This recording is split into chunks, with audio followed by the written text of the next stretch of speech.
Bom dia, good morning everyone, muito bom dia a todos, bom dia aos alunos, obviamente, do curso de Português da Universidade do Estado da Califórnia em Fresno, curso para principiantes, esta lição.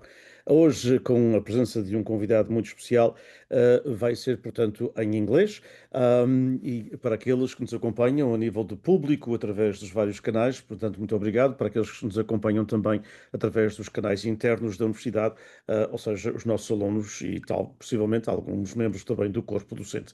Portanto, daí que vamos passar de imediato para a língua inglesa. Good morning, everyone, and welcome to another event of the Portuguese Beyond Borders Institute, in this case also a classroom, a class session for our students of the Portuguese 1A class at California State University, Fresno. Welcome to those of you who are following us in our internal through Canvas and through Zoom webinar, and welcome to those who are following us in the various social media platforms as well, the public as well.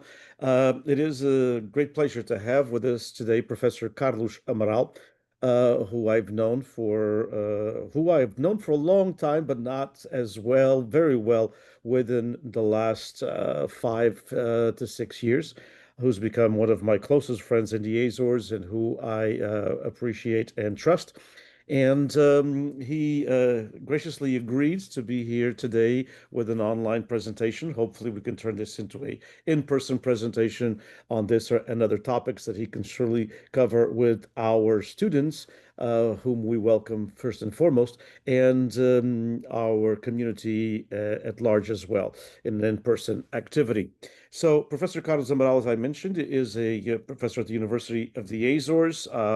He has really a very, very long and distinguished career in political science, political philosophy, in political thought, and is also someone who studies the Azores, not just the Azores of the past, but the Azores of the present, and has a direct connection, not just with family members and friends, but also he studied in the United States, and so in the East Coast of the United States, where he did his graduate work, and so he has a direct connection, undergrad and graduate work, I should say, here in the US. And so he has a direct connection with our communities, with our diaspora, with those Azorians.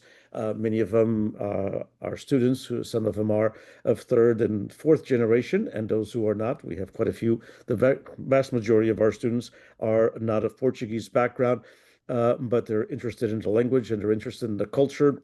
And what a wonderful way to do it. And I thank Professor Carlos Amaral for this opportunity because when we talk about Portugal in this part of the world, and especially in the central San Joaquin Valley and throughout the state of California in general, we talk about the Azores. It's just like when people say, where are your ancestors from? If they have a Portuguese name, we say, are you of Portuguese ancestry? And they say yes. And then the next question is, from which island? Because, and very few times, I've only had one person that has answered me from the big one, the mainland. And so, but most of them is from the nine islands of the Azores. So, as you can see there, the title is called Meaning and Value of International Relations for the Azores. He was in government also for a few years in that capacity as well. And what place for the Azorian diaspora? My good friend, Professor Carlos Amaral, welcome and thank you. Well, thank you very much for the kind introduction, and thank you very much for the invitation. It's always a privilege and a pleasure to be with you, even if only in a rectangle. And it is also a learning opportunity for me, for us as well. A few years ago, in an event sponsored by the American Embassy in Lisbon. This was an event that took place. It was immediately after the fall of the wall, and this was in Budapest. And they were gathering. The American Embassy gathered there. People from broad sectors of society, and we were having an experience with contact with the Hungarian delegation, and we were presenting ourselves. And at one point, I presented myself as being Azorian, Portuguese, of course. and a little bit American because of the centuries of relationships between our islands and the United States. Immediately, I heard a couple proclaiming behind me, we, on the contrary, we are 100% Portuguese. But this, and so I've done it again. This to say that for us, in the Azores, America is not exactly a foreign country. Americans are not exactly foreigners to us, as big out of centuries of living together. We have shared so much, and will no doubt continue to do so. This is a theme that I thank Professor Dinis Borges for asking me to talk to you on this theme, because it gives me an opportunity also to draft, to put on paper. I did write a text which I will be presenting to you, and which I hope we will be able to discuss this afternoon. It's already afternoon for us this afternoon, and in time, should you wish and or be interested. Professor Dinis Borges has my contacts. And please, Professor Dinis Borges, do share them with any student who wishes to contact me for some reason, or other. And do not hesitate also to interrupt and to ask a question. If you want to wait for the end of the presentation, feel free to do so. If you want to interrupt and ask a specific question on a specific theme that I have been addressing, do not hesitate to do so as well. I don't mind being interrupted, and I do not mind trying to follow through and develop a specific thought. With this preamble, I will now pass to the text that I prepared for you. To describe the archipelago of the Azores, the founder of the University of the Azores, Professor José Enes, whom you can see on the screen, Professor José Enes underlined the fact from which he derived a basic intuition. Enes described the Azores as a region characterized by possessing little land and a huge ocean. Tanto mar e tão pouca terra. Indeed, the nine islands of the archipelago add up to 2,322 square kilometers, with São Miguel, the largest, with 744 square kilometers, and Corvo, the smallest, with but 17 square kilometers. The islands, as it is known, are scattered in the middle of the North Atlantic, with 600 kilometers separating the island of Santa Maria to the east from Flores to the west, thus endowing the archipelago with an exclusive economic zone of 930,687 square kilometers. I did look it up, which will more than double should the claim to prolong Portugal's continental platform presented to the United Nations be approved. To this, a demographic dimension should be added. Just as the surface of the islands is so reduced, so too is its population.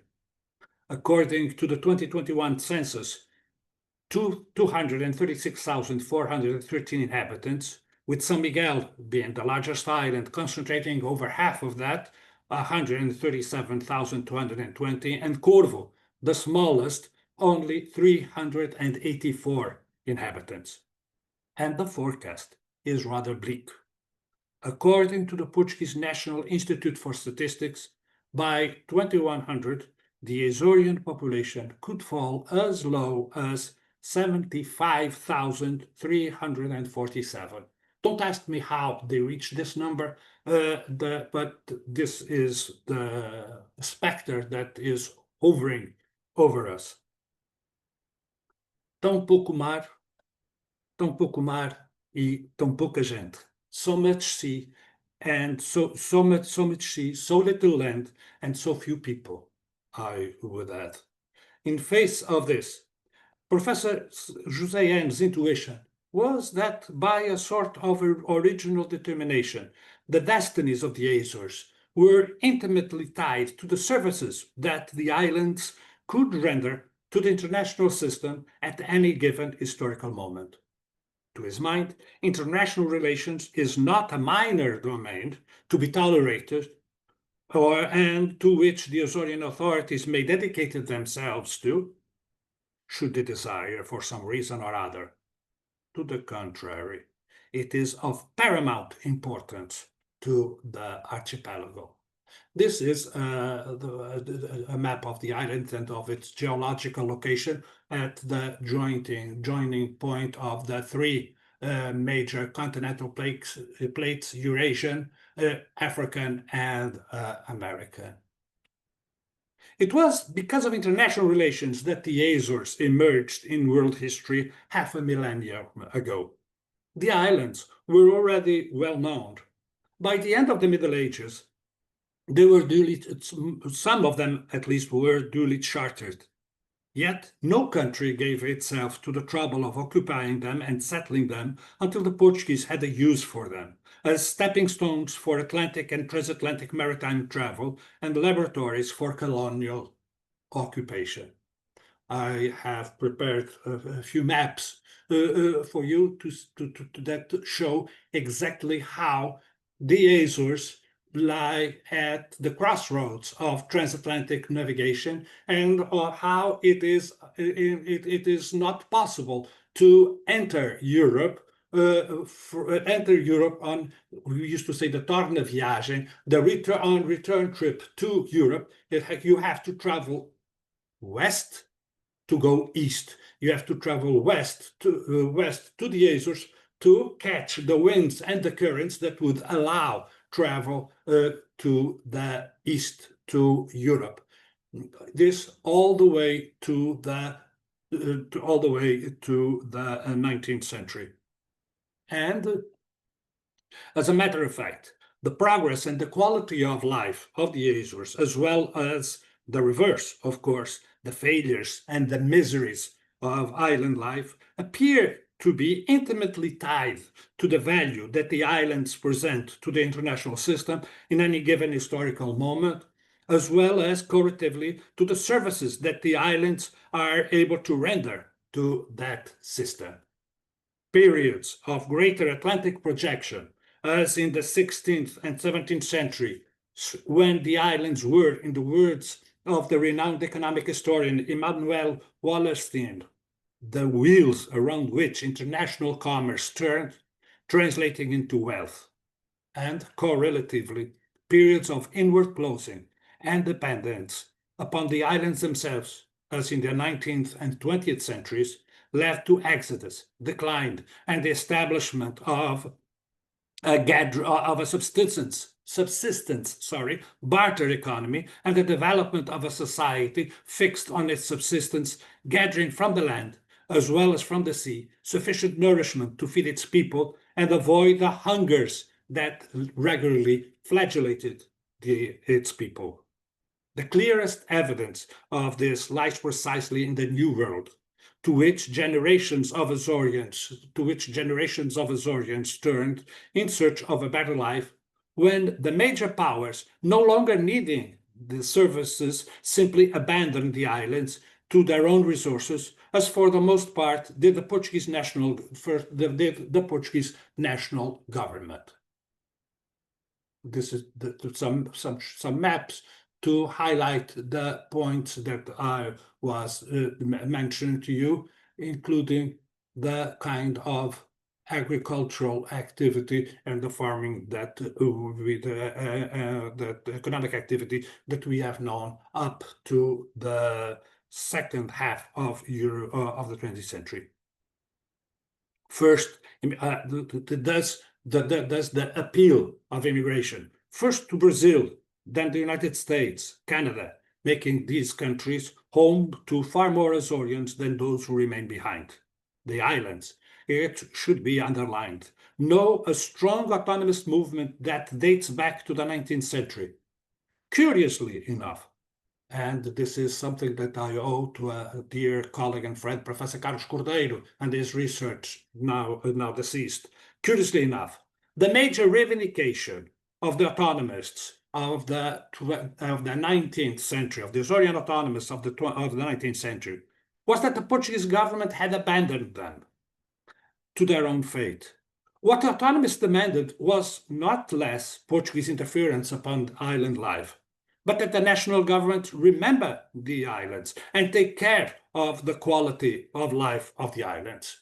With what the Azorian autonomists demanded was not to be left alone from the rest of the mainland, but involvement of the national government with us. Was not that we were different from the rest of the Portuguese, but we wanted to be the same rights, the same quality of life, the same citizenship as in the rest of the government.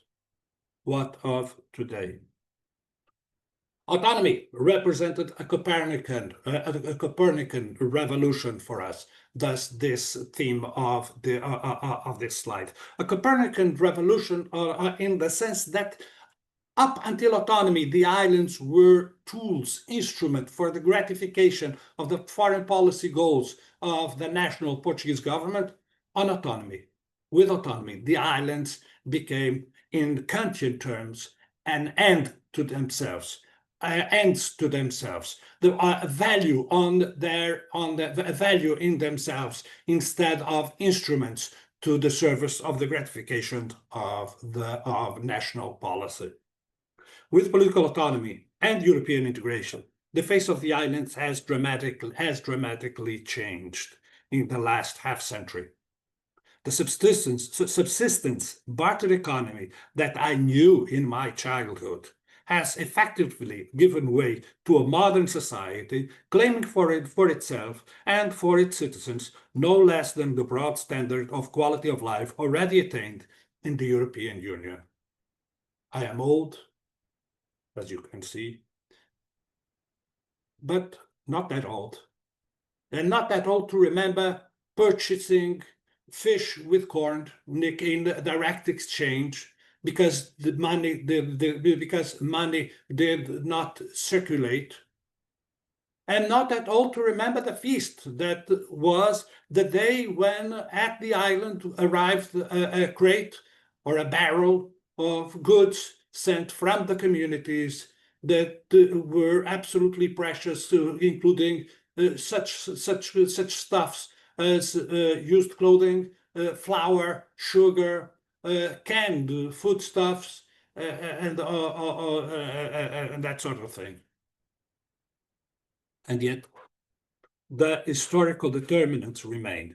The archipelago remains at the heart of the North Atlantic, and the surface of the islands has not augmented. And furthermore, the Azorian population is in fact shrinking at an appalling rate, threatening to reach unspeakable levels, as I have presented to you.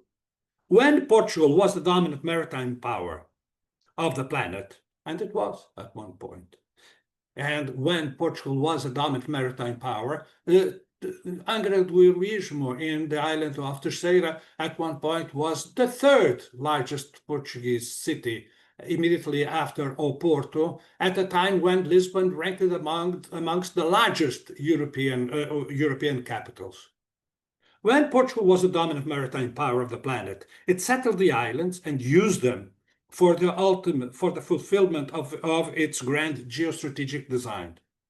As it lost that condition to the English first, and in the 20th century to the United States, Portugal negotiated with these powers their use of the Azores for their purposes: support of navigation, supply their steamers with coal, fresh water, foodstuffs, fighting German submarines, supply and transatlantic aviation with fuel, building gigantic deposits in Terceira Island, environmental and climate monitoring, and so forth and so forth. And Portugal did not fail to obtain important compensations for that, of various natures: colonial, diplomatic, economic, military. In the past, as in the present, witness the opportunities for bilateral dialogue and cooperation between Portugal and the United States that are offered by the airstrip of Lajes Field in Terceira Island. Now, the point of the matter is that with political autonomy, the Azores became responsible for themselves, acquiring the right, which is also a duty, to govern themselves and therefore to promote their own insertion in the international system, both indirectly through the Portuguese state and directly by their own means. Indirectly means that the Azores participates in the formation of Portuguese foreign policy in those domains that directly concern the islands, inclusively integrating the national delegation teams. At the level of the European Union, for example, the Azores integrate the national organ responsible for identification of the perspectives and policies to be presented to the EU, alongside each of the various ministries of the national government. The Azores participated in the negotiations of the Treaty of Accession and was able to introduce in that treaty important derogations and specific regimes for the islands. A specific fiscal regime, particularly assistance to its social and economic development, and lately a specific strategy for the building in the islands of full European citizenship in the Azores, as well as in its partners, the other outermost regions of the EU. This right to access to international relations on matters that concern the Azores through their integration in the national structures and negotiating teams translates into having an element in the national mission to the EU in Brussels. Translates into integrating the teams responsible for the negotiations with the United States regarding the Lajes base. Integrating the Portuguese team responsible for negotiations in the United Nations regarding the law of the seas, and so forth. Direct participation, direct access, means that the Azores can cooperate directly with other entities, regions, corporations, even states, on matters that are of their concern, articulating with the national government in Lisbon whenever such cooperation touches national interests. The bottom line is that, therefore, before autonomy, the Lisbon government used the Azores for the promotion of national policy. With autonomy, it is up to the Azorean authorities to develop the external cooperation they may consider more appropriate to the promotion of Azorean interests. In this exercise, of course, the Azores know a tremendous handicap. Bluntly put, the region is far from having the resources that lie at the disposal of other major European regions, like the Spanish autonomous regions, Belgium, or Scotland.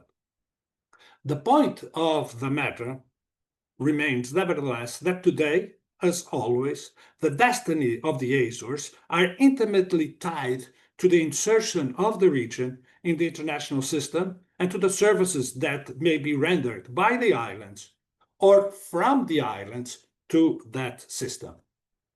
Now, to my mind, the projection of the Azores towards the outside, from which its destinies depend, along with the quality of life of the Azoreans, is triple. It is, first and foremost, national, to the rest of the country. Secondly, it is European, to the EU. Thirdly, it is transatlantic, to the Atlantic space, to Brazil, to the south, the United States and Canada to the north, the spaces to where, historically, the Azoreans have turned in search of a better life, and that, even today, are home to far more Azoreans than the islands themselves. The first of these dimensions translates into national policy.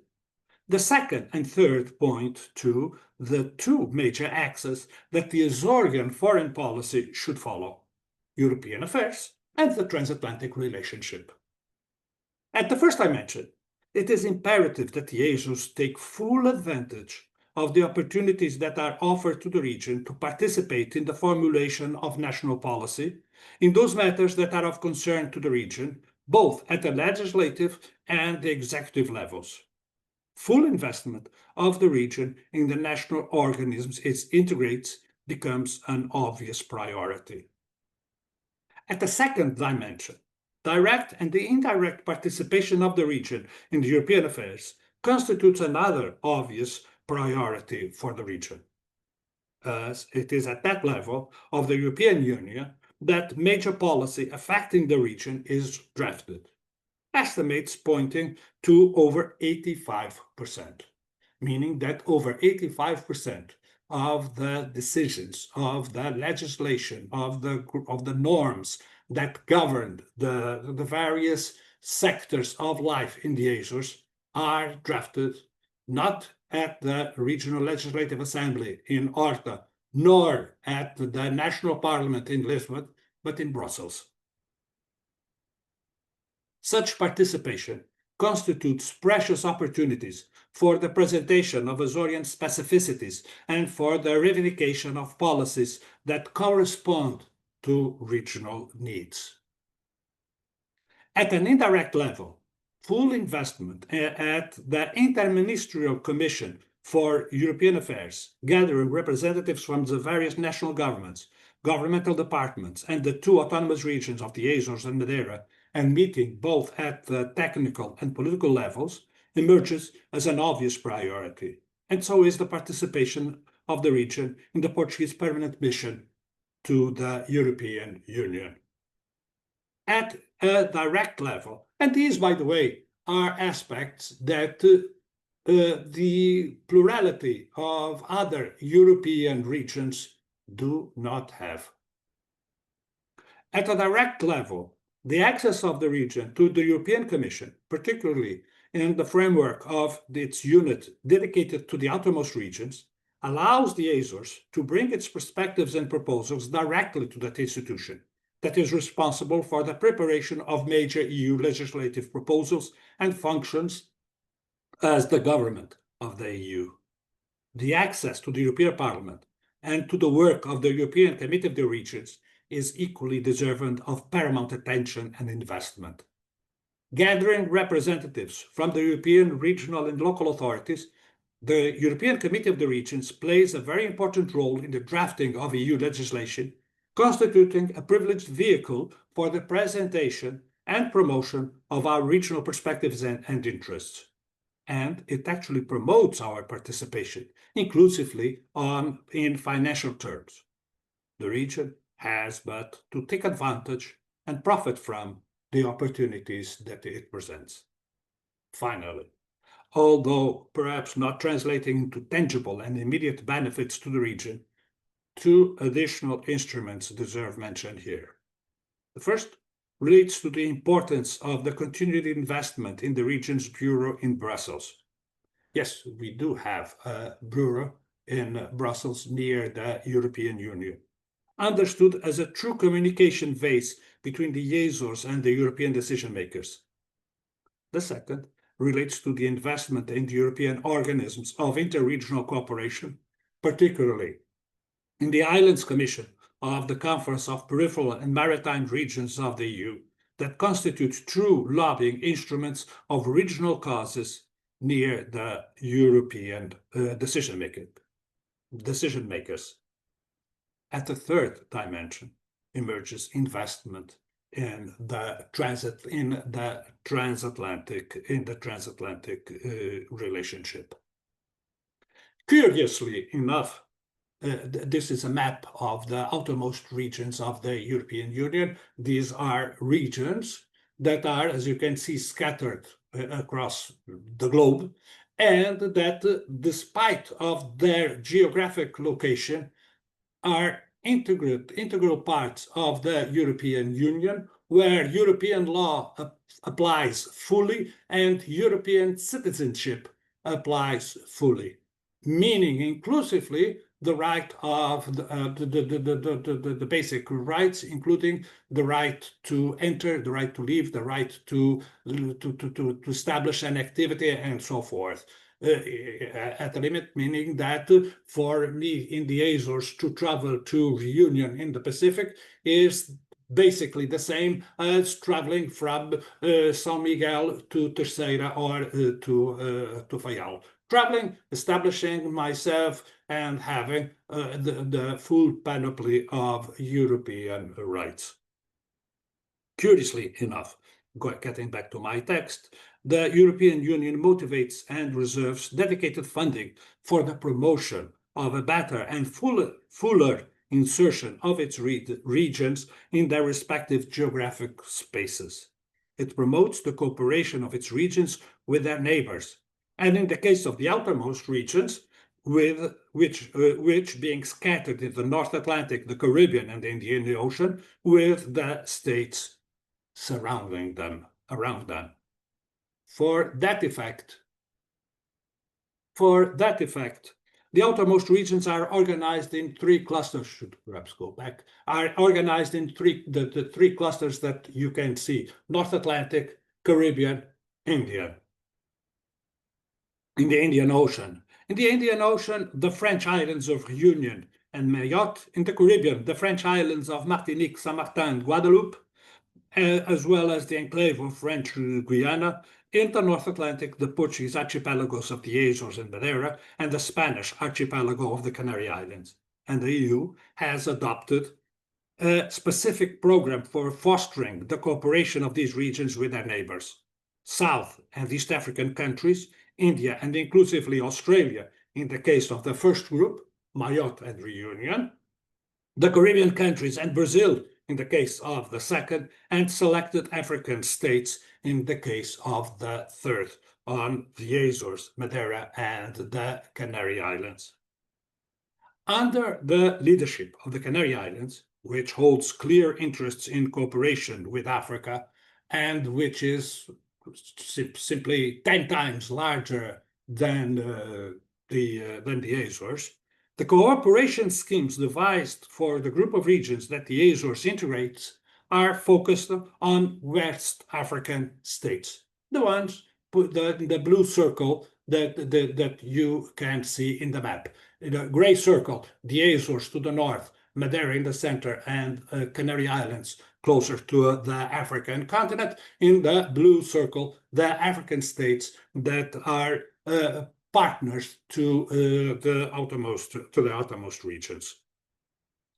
Under the program adopted by the EU for the promotion of the interregional cooperation of Madeira, the Azores, and Canary Islands with their neighbors, and these are considered to be the neighbors of these three archipelagos, the Interreg MAC, the Union insists on directing the foreign cooperation of the Azores to West Africa. To my mind, it is urgent to correct this circumstance and to shift the focus of Azorean cooperation, to shift it westwards, towards the Americas, north and south, who are the true neighbors of the archipelago and where its regional insertion more cogently lies, not to the south, towards Africa, with countries with which we have no history of cooperation and, sorry to say that, no perspectives of future cooperation. Short of that, short of shifting and positioning the Azores in this context in a framework where it can fully cooperate with its true neighborhood, and the true neighborhood of the Azores, to my mind, is not to the south, to West Africa, but to the west, to Brazil, to the United States, and to Canada. Short of that, the substantial funds allocated by the EU to this desideratum of fostering interregional cooperation and the region and the insertion of its outermost regions in their neighborhood and their geographical that insertion, the geographical environment. Short of that, the substantial funds allocated by the EU to this desideratum run the risk of being wasted. nothing less than wasted. No less than 170 million euros from the European Fund of Regional Development for the programming period of 2021-2027. Of course, the major share of this money being dedicated to the Canary Islands because of its sheer size and dimension, which, as I mentioned to you, is simply 10 times larger than the Azores. Regional insertion of the Azores, to my mind, again, the regional insertion in the neighborhood of the Azores does not lie to the south, towards West African states, but to the west, to Canada, the United States, and Canada. Centuries of immigration have led to the establishment of important Azorean communities in the Americas. In Brazil, particularly in the south and the northeast, Santa Catarina, Porto Alegre, Maranhão, as well as in the cities of São Paulo and Rio de Janeiro. In the United States and in Canada, particularly in the two coasts, eastern and western, whereas the search for a better life led the Portuguese from the mainland to immigrate to the east, to France, Switzerland, Luxembourg. The very same motive led the Azorians to follow the route of the sun and to go west to the New World. A phenomenon that culminates in turning Toronto, East Province for River, into the largest Azorian cities in the world.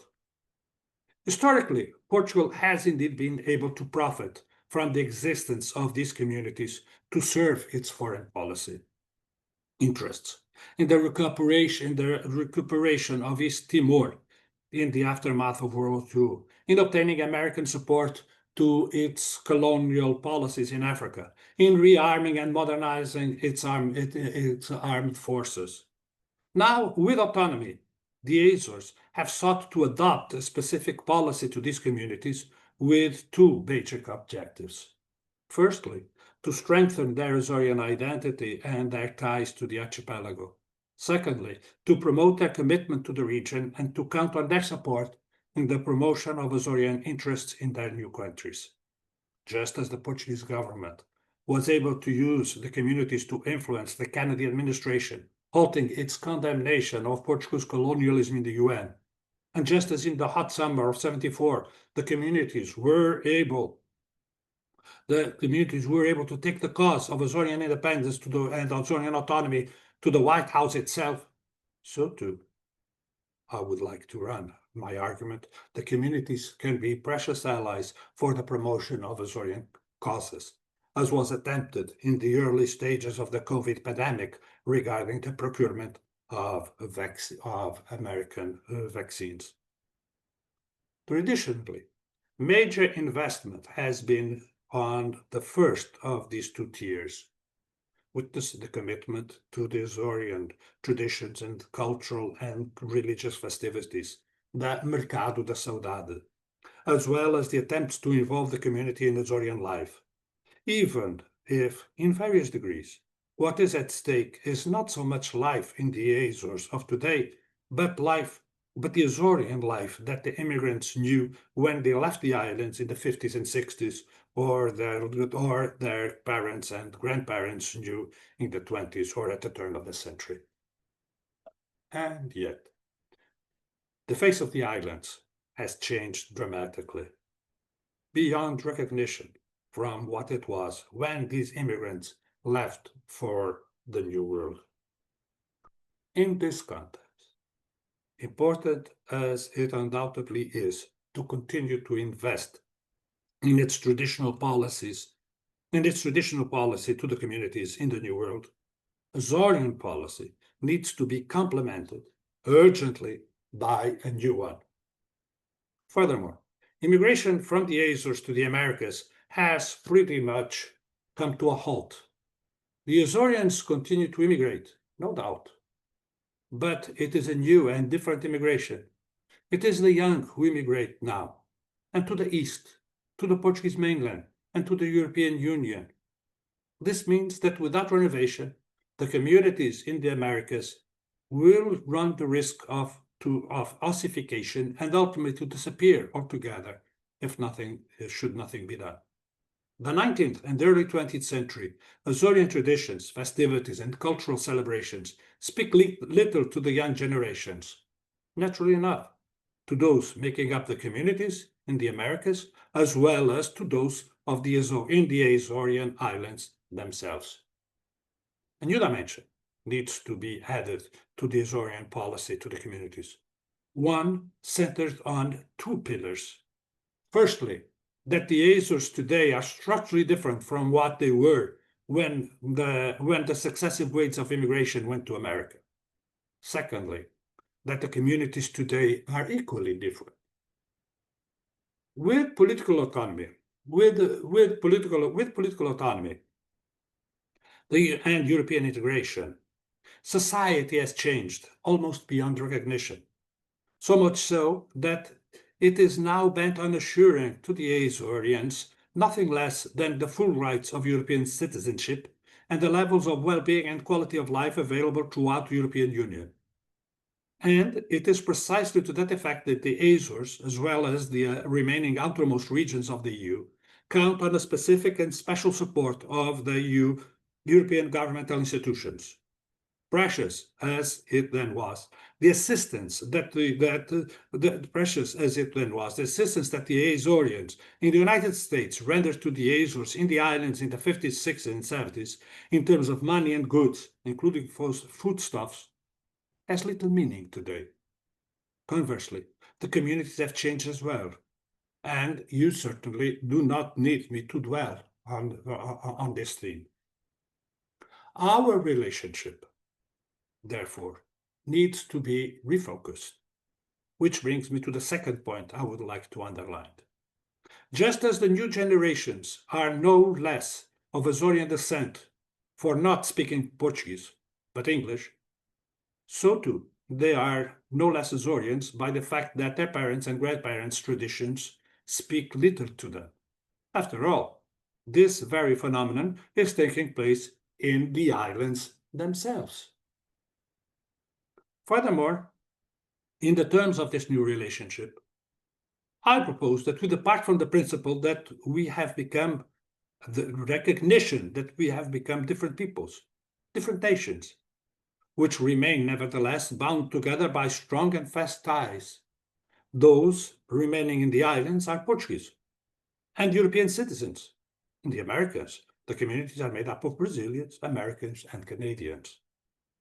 A new dimension of the Azorian policy towards the community should therefore be adopted, one that goes beyond the promotion of Azorian culture and identity, and that seeks the building of bridges across the Atlantic and the establishment of communication bases between our peoples.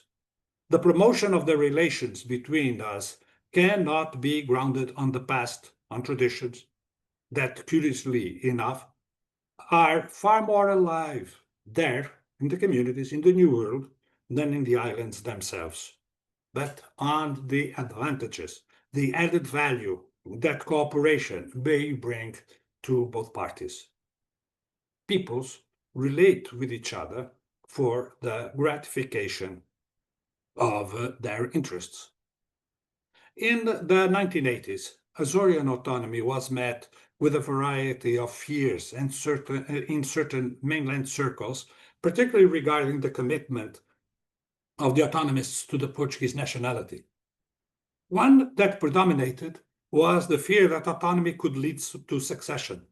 I recall a conference at that time by a renowned Portuguese intellectual of the 20th century, Professor Eduardo Lourenço, who argued that the major problem between the Azorian autonomists and the Portuguese from the mainland was one of recognition, of mutual recognition. Those fears, he argued, issued from the ignorance and misconceptions that had emerged between the two. Paraphrasing him, I would argue that the very first task of this new dimension of Azorian policy towards the communities should be the promotion of knowledge of the mutual realities that have evolved on both sides of the Atlantic. In other words, we need to know you better. and you need to know us better as well. A second task requires nothing less than creativity. Creativity in the identification of the material content of the relationship, of the material content of our relationship.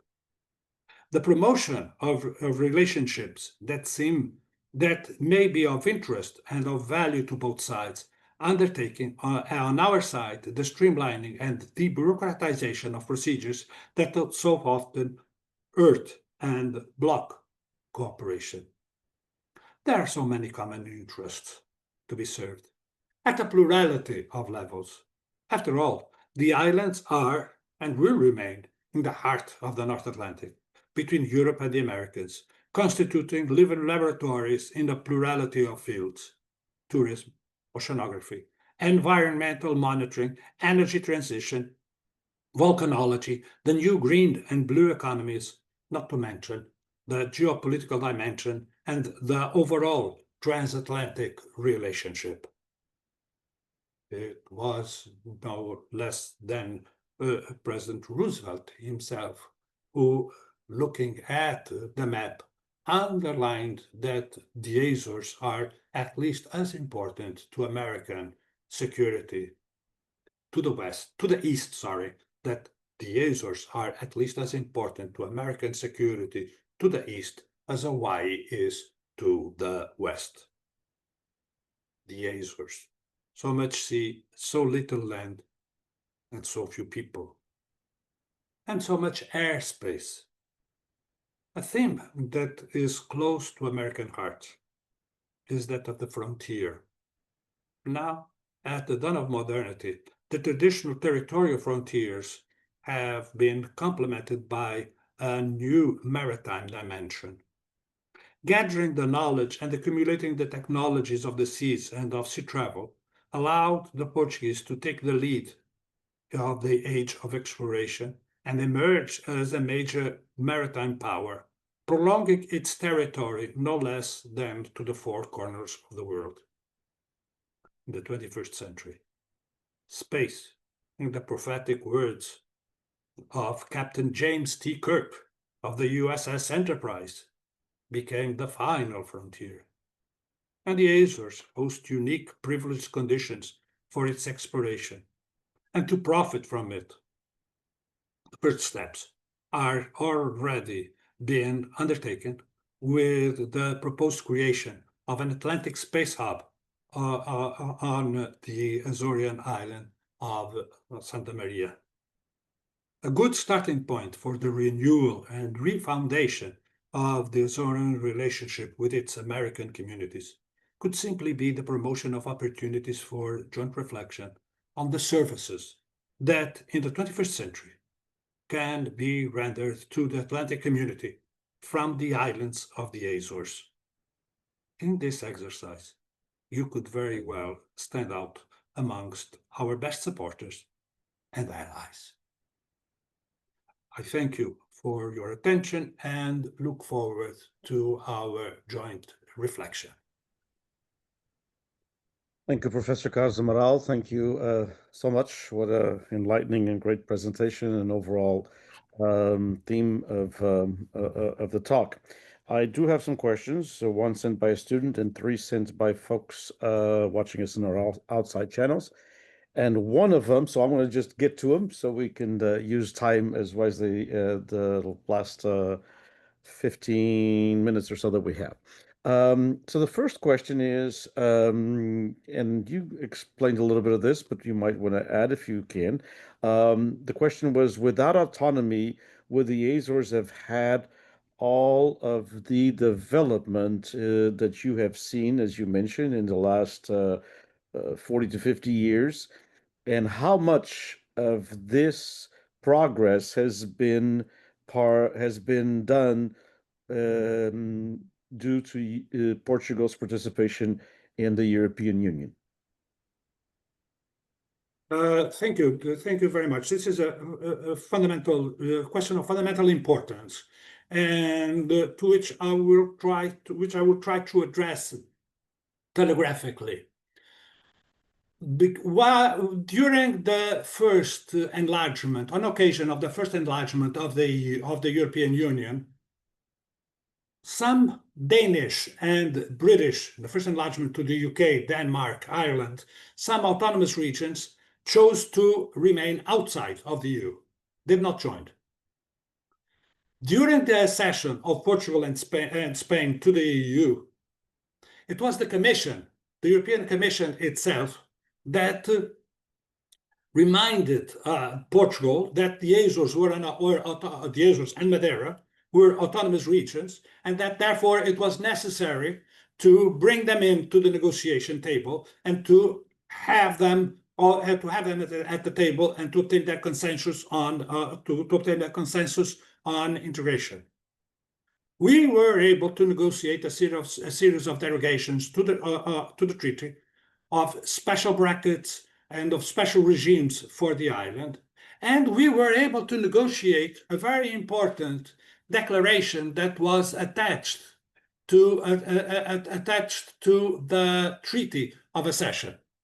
In that declaration that was attached to the Treaty of Accession, the member states highlighted the needs of the Azores and Madeira with regard to their social and economic development, and invited the European Commission, the government of the EU, to develop special assistance and special programs to these regions, exactly to feed their development process. So, in a nutshell, I would say, because we were autonomous, we were brought to the negotiation table. Two, because we were at the negotiation table, we were able to present our partners with our reality.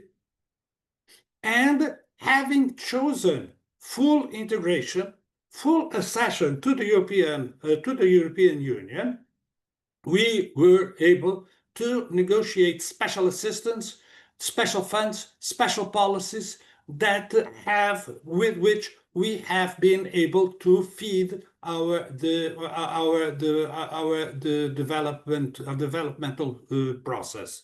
So much so that at present, I have a hard time identifying one single major structure, infrastructure, policy, whatever, in the Azores that does not count on its materialization on EU funds. And this assistance for the EU predates accession itself.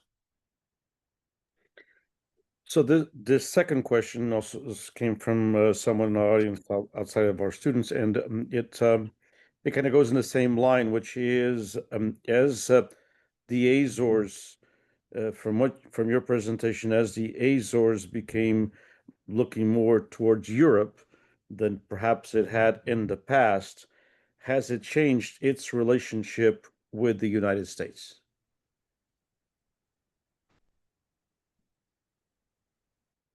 Yes, yes. And my basic answer is yes, no doubt. With European accession translated into what I call a major perverse effect. And the perverse effect of European integration was that the United States became a third country. The United States, for the first time, became a foreign country to us. And foreign countries like Poland, Romania, Czech Republic, France, Germany, and so forth, became our co-citizens. At the same time, we underlined that you became foreigners, and our traditional foreigners became our co-citizens. And yes, so yes, yes, the European integration translated into a substantial change in our positioning towards the world. And it is this change that to my mind, now needs to be addressed, needs to be corrected to the advantage of all. It is inclusively to the advantage of the European Union that the Azores dialogue and cooperate with the Americas, North and South. This one is my take on it after that question and your answer, and so because I think it's a natural step. I do have one more in a little bit, or actually two more questions. But Professor Carlos Amaral, so how in reassessing and relooking at this relationship, Azores, United States, based on the new realities that you just mentioned and mentioned throughout your talk of the Azores with the European Union, how can or the diaspora, the communities, this, and not just the immigrant, but the second and third generation that is totally integrated in the American mainstream society, and even the same thing for Canada as well. Can they be a partner on this realignment of this relationship? Of course. This is going back to the beginning of my talk. This is one of the dominants of history, the dominance of our history and of our reality. When Portugal was able to take the lead in the age of discoveries, because it was able to establish links and to bring to the country the best knowledge at the time that was in maritime affairs and in navigation. The Azores, located in the heart of the North Atlantic, there are a variety of tasks that the islands are privileged to fulfill, and that we cannot do ourselves. For a very simple reason: lack of people, lack of resources, lack of size, lack of dimension. I think that I have a good self-image, but it is not with 100,000 or 200,000 people that we are going to be at the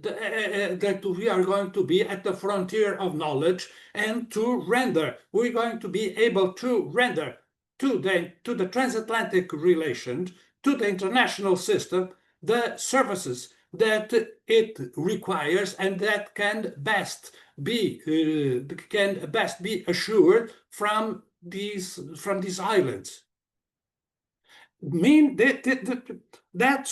is what makes it makes this so propitious for a relationship of cooperation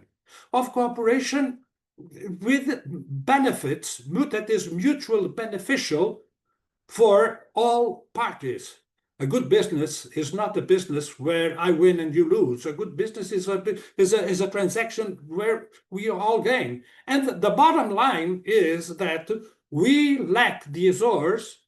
Portugal as a whole lacks the resources to fulfill the tasks that it can and it is called upon. I have a map in my here. I have a map in my office, a map of what used to be the world of Portugal, and the world of Portugal was the entire planet. The problem with Portugal was that we ended up being unable to fix it, to fix that, to occupy, to accumulate that all of those spaces, and we lost them one by one after one, because we did not have the people to do so. We do not, in the Azores, we do not have the people, we do not have the resources to assure the monitoring of the monitoring of the Atlantic. We do not have the people of the resources to control transatlantic navigation. to monitor the environment, and we can function in the series in a series of domains as living laboratories, and that we lack the resources to do it by ourselves, but that in cooperation with our allies. And this is precisely, I think, that the theme that I try to underline. That's what you are, our ally. That's what you are. That's what our communities should be, uh, uh, our allies. Our allies in the promotion of our causes, not our allies to do us a favor to send us foodstuffs, and clothing, important as that was in the beginning of the third century, in the first half of the last century, but our allies in the rendering to the international community of those services that it needs and that can only be appropriately fulfilled from these islands. The next question has to do with the process of autonomy that you spoke about. Mhm. And the question basically is autonomy being a fairly new process for Portugal and the Azores, how is the relationship between the government of the Azores and the government of all of Portugal mainland? In the past, this was a problem. In the past, in the first decades of autonomy, this was a problem also because of the fears of the commitment of the Azores and of the Azorians to Portuguese nationality. Thus, the episode that I presented to you at the start of our talk. Not anymore. Not anymore. It has been our relationship is normal. No, we now have a government that is of the same party in the Azores and in the mainland. In the past, that was not the case. Our the fears of the hot summer and of the 80s, of succession and of the real intentions of the Azorians, those fears are basically overcome. Our autonomy continues to have a major Achilles heel, a tremendous problem. And the Achilles heel of the autonomy, of the Azorian autonomy, is its resources, the resources of the region. The Mata Amaral, the first president of the Azores, used to underline that the problem of the Azorean government was not of Azorean autonomy, of the Azorean government, of Azorean autonomy was not a problem of spending too much, but a problem of not having enough resources to finance its policies. And the bottom line is that left to our own resources, the Azores will remain condemned pretty much to the subsistence economy that I knew in my childhood days. And does the need for integration, does the need for solidarity, does the need for creativity. This is what this is what we basically need today is creativity in the identification of those tasks that can be better materialized from these islands to common benefit. Not that instead of investing in the traditional primary sector in fishing and in agriculture and the subsistence economy of each family having 2, 3 cows and producing milk to feed the children and sell a little bit to get some money to be able to buy what cannot be produced, to think of to think of in this globalized world we live in as a region that is at the center of a zone of articulation, as in the as between between the three continents, Europe, Africa, Americas, that just as in geological terms, does the map that I show you, in geological terms, we are at the zone of articulation of these three continental plates. So too, in a plurality of sectors, including the economic, we can be a region of articulation between the East and the West. We the rich patrimony of our islands, of Angra do Heroísmo, which was the historical center of it all, speaks eloquently of the wealth that these islands were able to amass when they were at the center of the center of the transatlantic relationship. We remain at the center of the transatlantic relationship. The only question is the management of this relationship. Is it done by us or by others?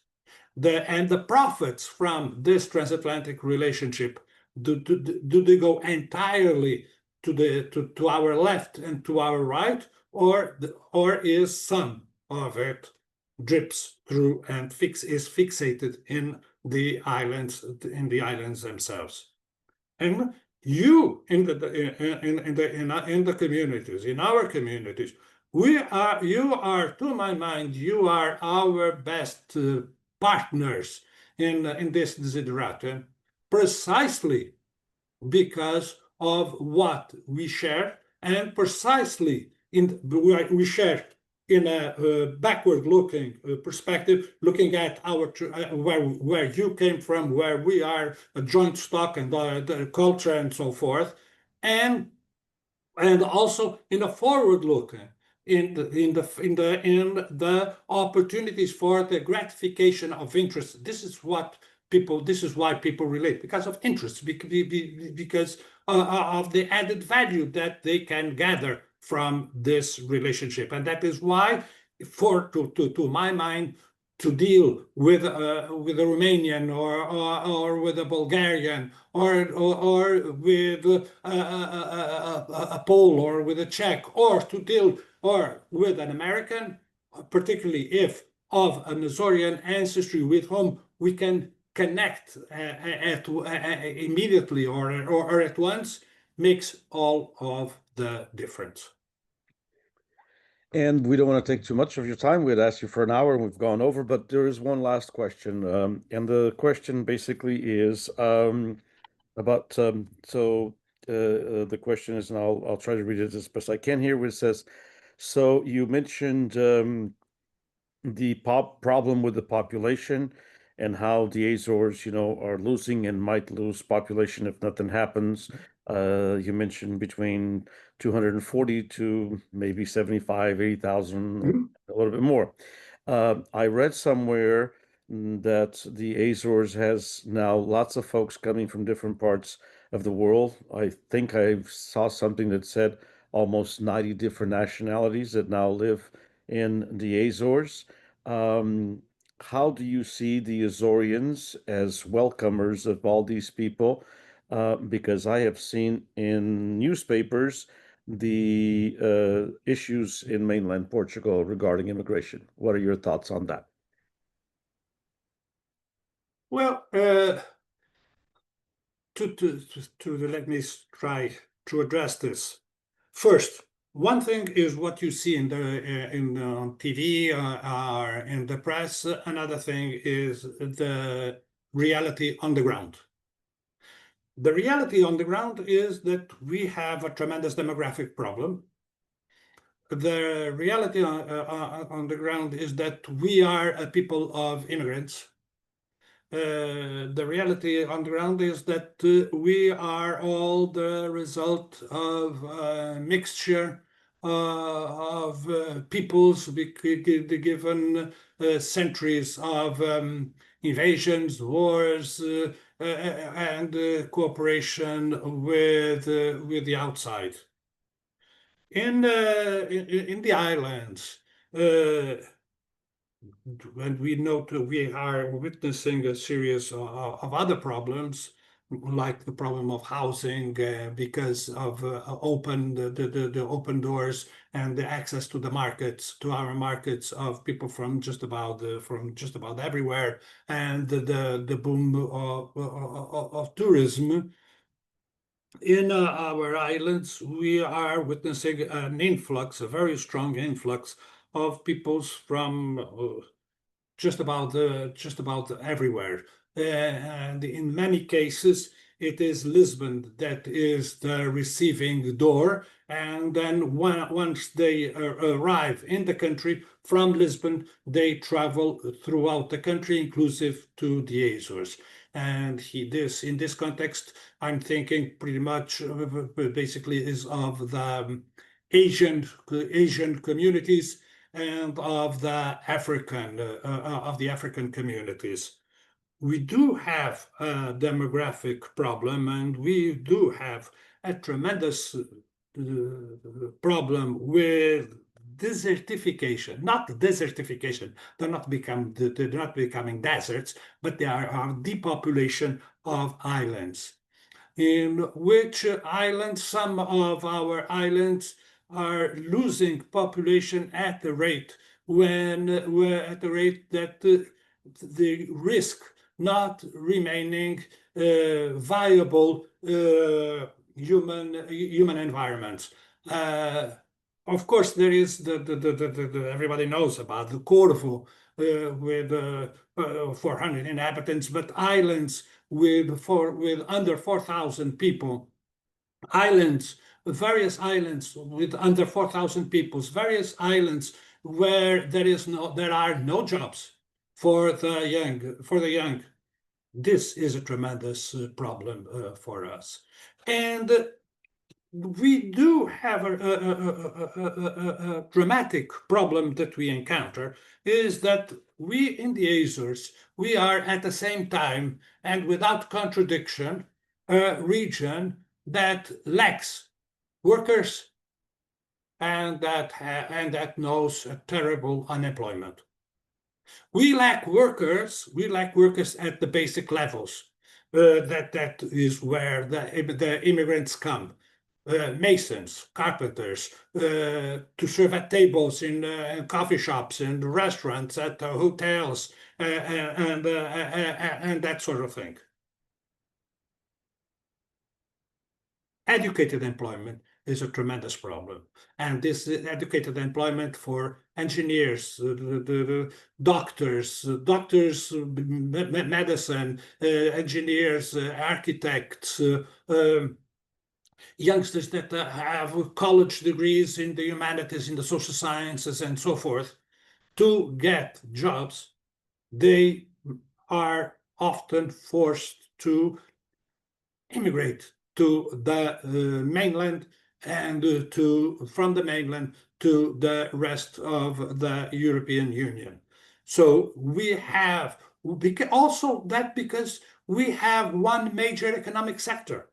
It appears to be a tragedy. It can be, if I may say so, of European of Azorian history. First, we had it was the wine, then the oranges, then the milk, now and the cow. Now it's tourism.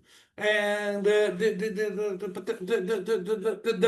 labor force that is required by tourism is not a labor force of highly educated people.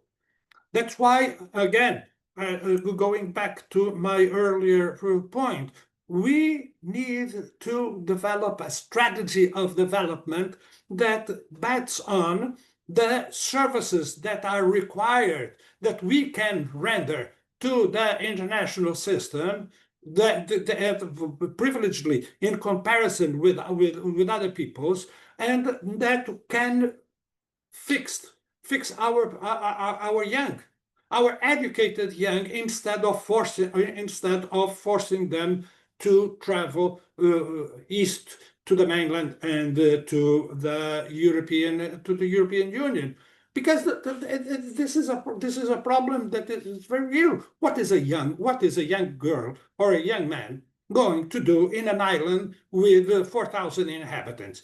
He creates her or his own business, because either he creates her or his own business, or what's he going to do in an island that does not have schools, that does not have banks, that does not have insurance companies, that does not have infrastructures, that does not have job opportunities. And this is the desertification, what I call the desertification, or better yet, depopulation, the depopulation, and that risks bringing a lot of our islands below the limiar, below the frame of being viable human environment for the fixation of population. And in this context, yes, immigration is quite welcome, and yes, yes, we have no major problems with immigration. We do have a far right party here in the Azores, Chega, as in the rest of the country, but these perspectives, racism, xenophobia, and so forth, is that a problem in Azorean society? Bluntly put, not at all. Well, that's good to hear, of course, obviously. Thank you so much, Professor Carlos Amaral, for spending this hour and 15, almost hour and 20 minutes with our students, with those who are following us through different channels. We thank you. We had over th Pleasure. 350 people follow us, and that's great, and a few very interesting questions from my perspective as well. So I appreciate your time. I appreciate all of the time dedicated to this great presentation. Again, we hope to see you in the future, and if possible, in person here at Fresno State as we move forward. Yeah, Professor Carlos Amaral is not a stranger to Fresno State. He's been here once before and actually has met our president and has toured our campus. And so, once again, on behalf By car. Imagine that, to tour the campus by car, by not walk, car, not it wasn't a car. It's a large campus. It wasn't a car. And yes, it was, and it was in the middle of the summer, which was very, very hot. But hopefully we'll see you back soon. Thank Again, thank you. you so much. We appreciate it very much. And Thank you. My on behalf of pleasure. our students and our faculty and staff and our community, we appreciate this presentation very, very much. Thank you so much. Have a great day. Thank you. Bye bye. Thank you You all too. for